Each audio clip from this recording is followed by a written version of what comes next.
কুলনা ইয়া নারু কুনি, আল্লাহ পাক রব্বুল আলামিন আসমান থেকে আগুনকে নালিশ করে দিলেন, বলে দিলেন ইয়া নারু কুনি বারদাও ওয়া সালামান আলা ইব্রাহিম, ইব্রাহিমের জন্য হে আগুন তুমি একেবারে শান্তির স্থান হয়ে যাও। সুবহানাল্লাহ।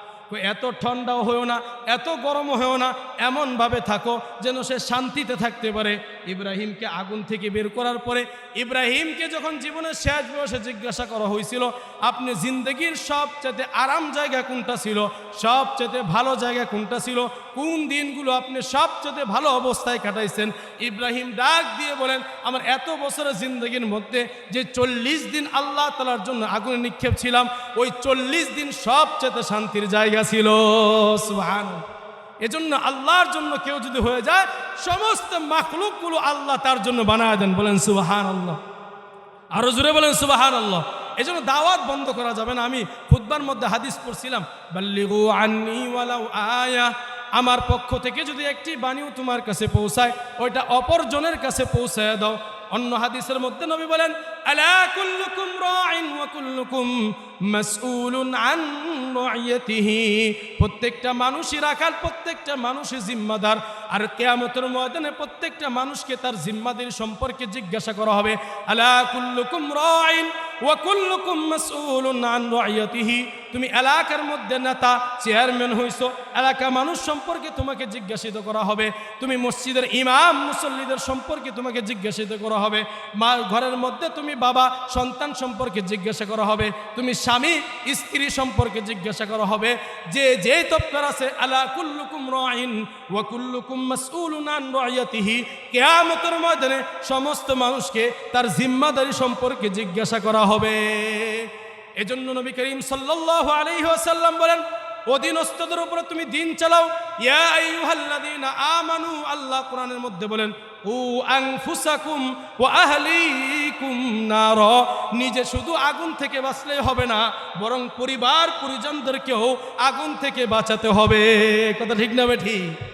আল্লাহ তাআলা বলেন ও মুমিন তুমি শুধু নামাজ পড়লা না, হবে না, তুমি তোমার পরিজনদেরকে নামাজের আদেশ দাও। তুমি হালাল খাও, ছেলে তোমার ঘুষ খায় না, হবে না, ছেলেকে ঘুষ থেকে বাঁচাও। তুমি হালাল রিজিক অন্বেষণ করো, তোমার পোলা ঘুষ খায় সুদ খায়, সুদ থেকে বাঁচাও, এটা তোমার বাবার দায়িত্ব।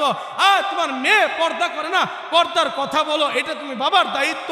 তোমার স্ত্রী পর্দা করে না, তুমি নামাজ পড়লা পাঞ্জাগানা মুসল্লি তসবিহ টিপলা, কিন্তু ঘরে পর্দা নাই, ঘরে নামাজ নাই, তো কিয়ামতের ময়দানে আল্লাহ পাক রব্বুল আলামিন ওই ঘরওয়ালাকে, ওই বাবাকে, ওই বড় ভাইকে কিয়ামতের ময়দানে আল্লাহ তাআলা জিজ্ঞাসিত করবেন। বলেন নাউজুবিল্লাহ।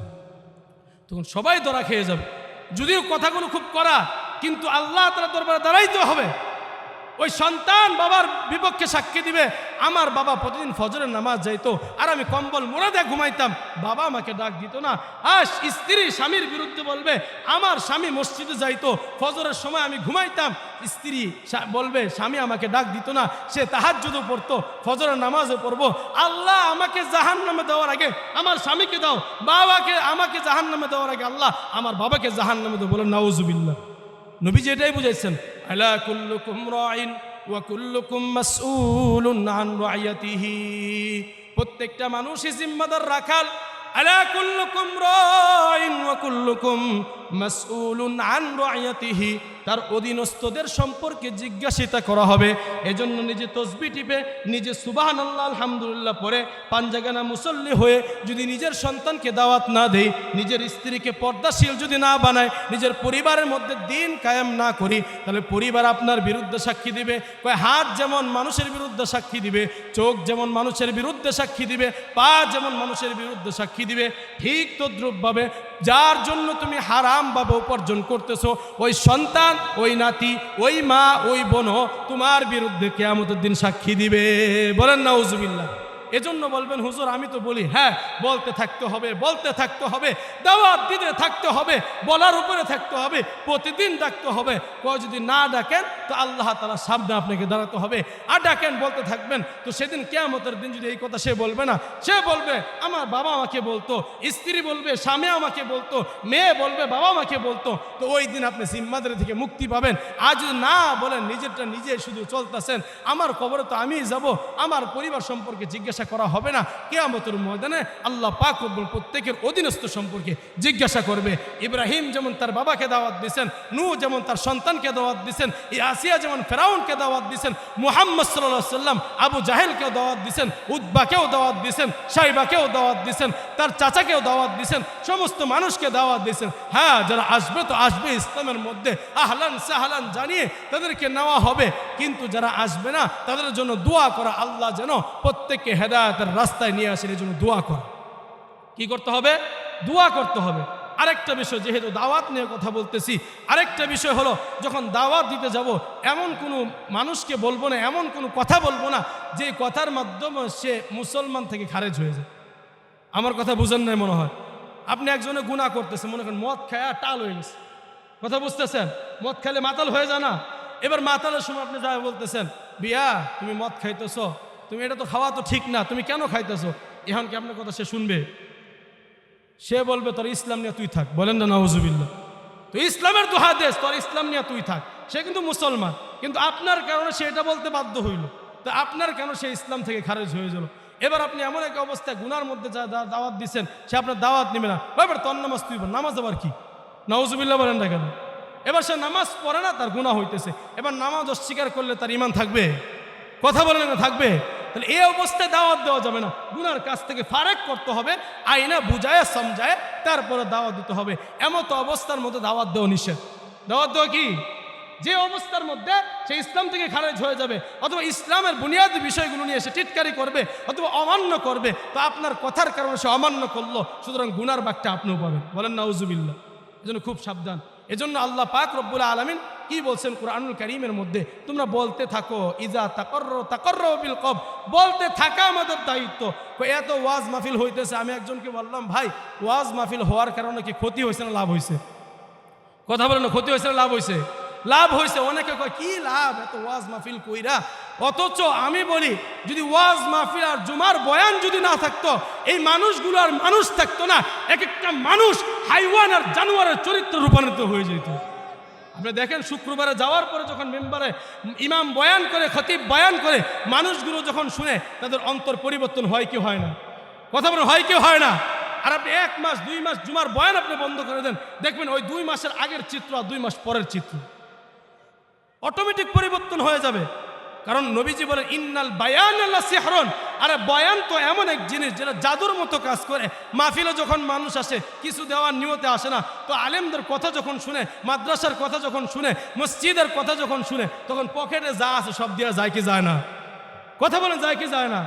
এটা কিন্তু তার বাড়িতে আসার সময় বা মাহফিলে আসার সময় তার নিয়ত ছিল না। সে আসলে একটা রুমাল কিনবে, একটা টুপি কিনবে, একটা তসবি কিনবে, বিভিন্ন নিয়তে আসে।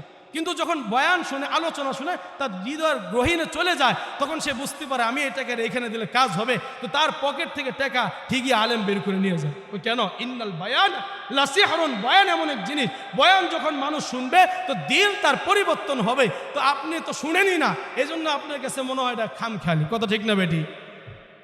সে শুনেই না, তো তার কাছে খামখেয়ালি মনে হবে। মানে একজনে মিষ্টি জীবনে খায় নাই, তারা সারা জীবন মিষ্টির ওয়াজ করতেছেন, সে মিষ্টি খাওয়ার মজা বুঝবে? ওই যে অন্ধের মতো দুধ দেখানোর মতো, দুধ কেমন? কয় সাদা। কয় সাদা কেমন? কয় এমন সাদা। কয় বগের মতো সাদা। কয় বক কেমন? কয় এমন। এবার হাত দিয়া দেখে, ওরে বাবার এমন। কয় দুধ আর জীবনে খাওয়ার দরকার নেই। কথা বুঝেন নাই? তাহলে এই জিনিসগুলো বুঝতে হবে যে দাওয়াত যখন আমরা দিব, সবাইকে দিব, সবাইকে বলবো। হিন্দু মুসলমান আমাদের বাংলাদেশে সবাই থাকতেছে, কারোর সাথে আমাদের দ্বিমত নাই। তারা তাদের ধর্ম পালন করতেছে, আমরা আমাদের ধর্ম পালন করতেছি। আর ইসলাম এই শিক্ষা দেয়, তুমি তোমার ধর্ম পালন করতেছো, কিন্তু কখনো বিধর্মীর উপরে, কখনো বিধর্মীদের উপরে আঘাত করা যাবে না। কথা ঠিক না বেটি? বরং তাদেরকে কিভাবে করতে পারে এটার জন্য সহযোগিতা করবা, তারা পালন করুক। কিন্তু ইসলামের বিরুদ্ধে যদি কেউ যাবে, তাদেরকে ছাড়ও দেওয়া হবে না। কথা ঠিক না বেটি? আমার নবীর বিরুদ্ধে, আমার কোরআনের বিরুদ্ধে, আমার হাদিসের বিরুদ্ধে কেউ কথা বললে তাকে এক চুল পরিমাণ ছাড়ও দেওয়া যাবে না। কথা ঠিক না বেটি? আল্লাহ পাক রব্বুল আলামিন কোন জালেমদেরকে হেদায়েত দান করে না। বলেন নাউজুবিল্লাহ। এজন্য সমস্ত মানুষকে আল্লাহ পাক রব্বুল আলামিন জিম্মাদারি দিয়েছেন, দাওয়াত দিতে হবে। ইব্রাহিম তার পিতাকে দাওয়াত দিয়েছেন, নূহ সন্তানকে দাওয়াত দিয়েছেন, আসিয়া ফেরাউনকে দাওয়াত দিয়েছেন, মুহাম্মদ আবু তালেবকে দাওয়াত দিয়েছেন, আবু তালেবকে দাওয়াত দিয়েছেন আর বলতেছিলেন, চাচা আমার নাম বলার দরকার নাই, আরে আপনি মুসলমান হন, আপনাকে আমাকে কুলে পিঠে করে মানুষ করছেন, আপনি আমাকে খুব মোহাব্বত করেন, চাচা কালিমাটা শুধু লা ইলাহা ইল্লাল্লাহ বলেন, এতটুক বলেন, আমি কাল কিয়ামতের ময়দানে আল্লাহ তাআলার কাছে সুপারিশ করে আপনাকে জান্নাতে নিয়ে যাব। বলেন সুবহানাল্লাহ। আল্লাহ তাআলা আয়াত নাযিল করে দিয়েছেন, কি বলেন? ইন্নাকা লা তাহদি মান আহবাবতা ওয়ালাকিন্নাল্লাহা ইয়াহদি মান ইয়াশা। ইব্রাহিম আলাইহিস সালাতু ওয়াস সালামের পর আল্লাহ পাক রব্বুল আলামিন আয়াত নাযিল করে দিলেন, কি বললেন? ও মুহাম্মদ, তুমি যাকে মোহাব্বত করো, ভালোবাসো, তাকে তুমি হেদায়েত দিবে, দিনের রাস্তায় চলতে বলবে, দিনের হেদায়েত দিয়ে দিবেন। না না, ইন্নাকা লা তাহদি মান আহবাবতা, যাকে মোহাব্বত করো তাকে হেদায়েত দিবে। না না, হেদায়েতের মালিক তো তোমাকে বানাই নাই, তোমাকে বানাইছি ওয়া মা আলাইনা ইল্লাল বালাগ, শুধু পৌঁছায়া দেওয়া। ও নবী, ওয়ালাকিন্নাল্লাহা ইয়াহদি মান ইয়াশা, বরং আমি আল্লাহ যাকে হেদায়েত দিতে চাই, হেদায়েতের রাস্তায় আনতে চাই, তাকে আমি হেদায়েত দান করব। সুবহানাল্লাহ। তাহলে হেদায়েতের মালিক কে? তো আমাদের জিম্মাদারি হলো পৌঁছায়া দেওয়া। এবার ইব্রাহিম পারল না, নূহ পারল না, তারা কাজ করতে পারে না, দাওয়াতের কাজ হয় নাই। কথা বলেন, হয়েছে কি হয় নাই? মুহাম্মদ এত লম্বা দাওয়াত দিলেন, ১৬ লক্ষ সাহাবী নবীজি মুসলমান বানাইলেন, নিজের চাচাকে বানাইতে পারেন নাই, এই জন্য তাকে বলবেন তোমার দাওয়াত কাজ হয় না, এটা বলা যাবে? বলা যাবে না। হেদায়েতের মালিক একমাত্র আল্লাহ, কিন্তু আমাদের কাজ বাল্লিগু আন্নি ওয়ালাউ আয়া, বলতে থাকা। এত এত ওয়াজ মাহফিল দেয়, কয়টা মানুষ নামাজি হয়েছে, এত এত ওয়াজ মাহফিল দিয়ে লাভ কি? এই কথা বলে কি বলে না? আবার মুসলমানই বলে, কিন্তু ওই মুসলমানের কথা এটা আসে না। গান 3 দিন বাজানোর দরকার কি? ওই মুসলমানগুলো এই কথা বলে না। বলে? কথা বলেন না কেন? ব্যাকসেট যদি 1 সপ্তাহ বাজে, যে মুসলমানরা মাহফিল আর ভালো ভালো কাজের বিরুদ্ধে, তাদের জবানে আমি শুনি না এই কথা যে ভাই ব্যাকসিট বাজানোর দরকার নাই, নামাজ চলতেছে, মানুষের সমস্যা, এটা তাদের সমস্যা না। কিন্তু মাইক যদি একটু জোরে বাজে মাহফিলে, হাই হাই শব্দ দূষণ, বলেন নাউজুবিল্লাহ। এরবার নিজেদেরকে মুসলমান দাবি করে, আশ্চর্য ব্যাপার। ভালো কাজের বাধা দেয়, বলতে থাকো ইজা তাকাররারা তাকাররা বিল কলব। আর একজন মানুষ যদি নামাজি হয়ে যায়, একজন মানুষ যদি সিরাত মুস্তাকিমের উপর চলে আসে, মাহফিল এটার জন্য কামিয়াব। সুবহানাল্লাহ। সবার আসতে হবে না। এই যে যতক্ষণ আলোচনা হইতেছে, সবাই এটা নিয়ে বাড়িতে থাকতো, কেউ না কোনো গুনার কাজে লিপ্ত থাকতো, মোবাইল টিপতো, ফেসবুক টিপতো, তখন গুনাহ হইতো কি হইতো না? এই গুনাহগুলো থেকে মানুষ বাঁচতেছে কি বাঁচতেছে না? যতক্ষণ বসে আছে সওয়াব হইতেছে। সুবহানাল্লাহ। এজন্য ইব্রাহিম যখন তার সাথে পারল না, এবার ইব্রাহিমকে কি করব? শর্টকাটে বলতেছি, ইব্রাহিমকে আগুনে নিক্ষেপ করবে। তো আগুনে বিশাল বড় করে কুণ্ড জ্বালানো হলো। কিভাবে নিক্ষেপ করবে এটার জন্য বহুত গর্ত করা হলো। তো দূর দিয়ে পাখিও যেতে পারে না, পাখি গেলেও পড়ে যায়। এবার ইব্রাহিমকে বাস উলঙ্গ মেয়েদেরকে সাজায়া চরকিতে করে ইব্রাহিমকে ফালানো হলো। বলেন নাউজুবিল্লাহ। এবারে ইব্রাহিম যখন আগুনে পড়লেন, ইব্রাহিম আগুনে পড়ার পরে ফেরেশতা আসলেন যে আগুনের ফেরেশতা, আমি কি আপনাকে সাহায্য করতে পারি? জিবরাইল আসলেন, আমি কি আপনাকে সাহায্য করতে পারি? ইব্রাহিম বললেন, আরে আমি যে প্রভুর জন্য আগুনে নিক্ষেপ হলাম, সে আল্লাহকে দেখতেছে না? কথা বলেন না কেন? দেখতেছে কি দেখতেছে না? তো তিনি ফেরেশতাদের সাহায্য নিলেন না। তাফসীরগণ লেখেন, আল্লাহ পাক রব্বুল আলামিন সে আরশে আজিম থেকে সরাসরি আগুনকে আল্লাহ তাআলা আদেশ করলেন, কুলনা ইয়া নারু কুনি বারদাও ওয়া সালামান আলা ইব্রাহিম। জোরে বলেন না সুবহানাল্লাহ।